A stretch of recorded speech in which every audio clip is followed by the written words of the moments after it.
Good morning, my lovely people. Good afternoon, good evening, and good night, wherever time you will be watching this video. Hi, my lovely viewers. Welcome back to Miss Independent Tube Game.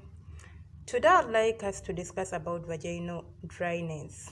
When I talk about vaginal dryness, this refers to when a woman does not produce enough fluids.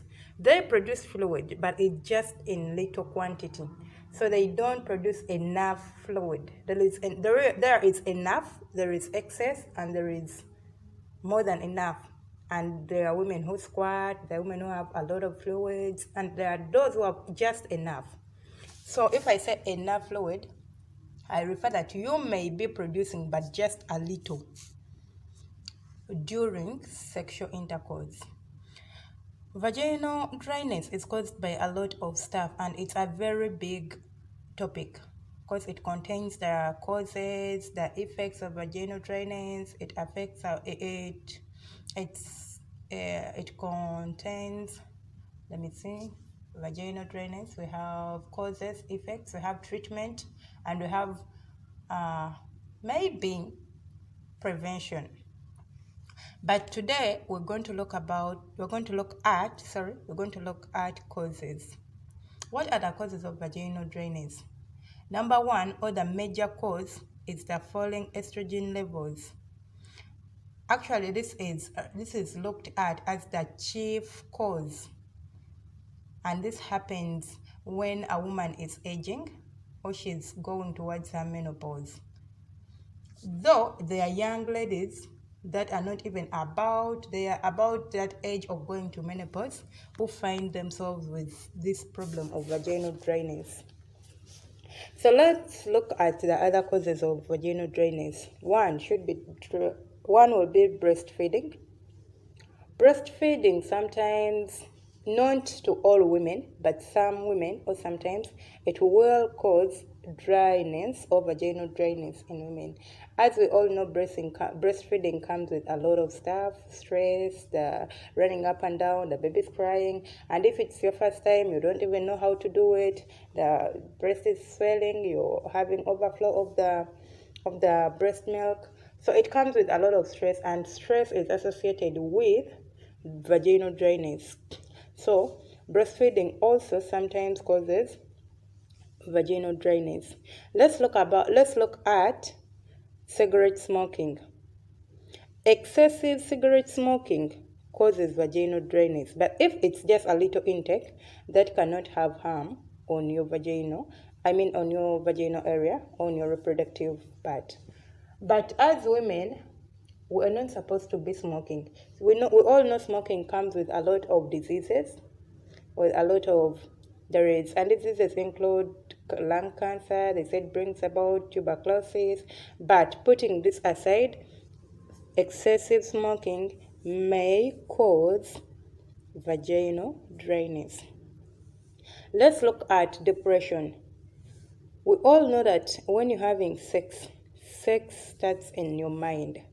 If you are depressed, you cannot enjoy sex. Actually, if you're depressed, you don't enjoy anything. And if I'm not happy, I can't produce any fluid in my V. So I'll end up being dry because of depression. Excessive stress.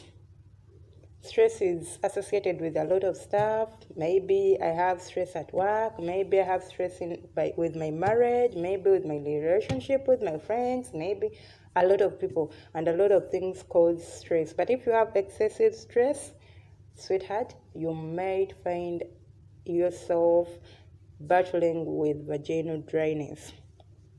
We can look at immune system disorders.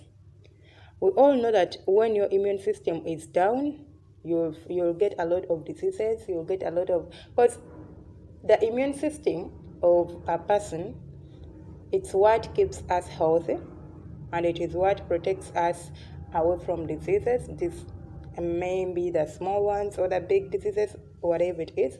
But among the things that cause vaginal dryness is my immune system, or your immune system, being low or having disorders. Then there is childbirth.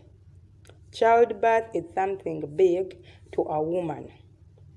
You men, you only know that you suffer going through the cravings, the changes that come with the pregnancy. But childbirth to a woman is something that transforms a girl to a woman. So in most cases, you might find a woman having vaginal dryness because of childbirth, because there are women out there who used to have this fluid in plenty, but after childbirth they do not have it anymore, because of the pelvic here. You can get maybe problems with it, and this part, the pelvic part of a woman, is where we get the fluids from. It's the part that this is the part of the vagina. So anything that happens during childbirth, in most cases or sometimes, it might cause V dryness. Then we can look at excessive exercise. Exercise is so good to our bodies, but it is also not good. Why am I saying this? We all know that everything has disadvantages and advantages. So one of the disadvantages of excessive exercise will be vaginal drainage to a woman.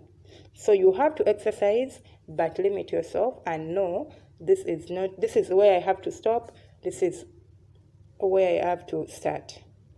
So exercise is good for your body, but not good at the other hand.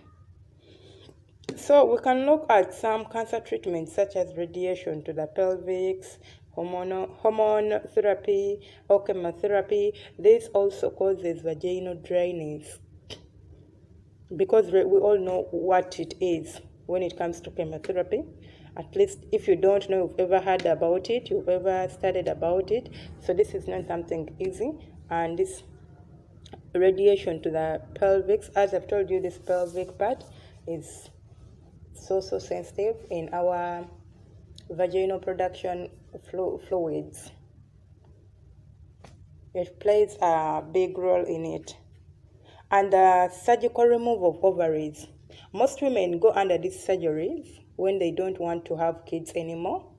It's one of the family planning methods. So one can go, this is a permanent one, they remove your ovaries, and some women go under it because of diseases. Maybe they found the ovaries have some cancer cells or whatever, and they have to remove it. Or it has some, I don't know, anything, maybe a disease, and they have to remove it. So if you go under a surgical removal of the ovaries, you might find yourself not having vaginal fluids or enough vaginal fluids, which will lead to vaginal dryness.